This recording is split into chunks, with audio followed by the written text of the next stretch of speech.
Hello, welcome guys. Today in this video, I'm going to show you how to open disk management using run command. So guys, very easy. If you want to open disk management using run command, firstly start plus architect.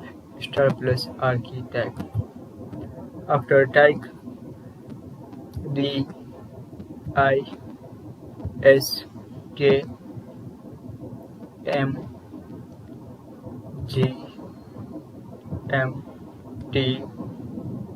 dot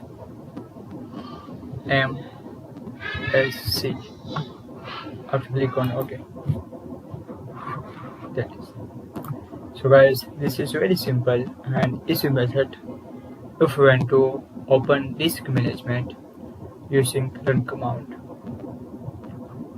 This is very simple and quickly method. Thank you for watching this video. Please subscribe to my channel for latest update.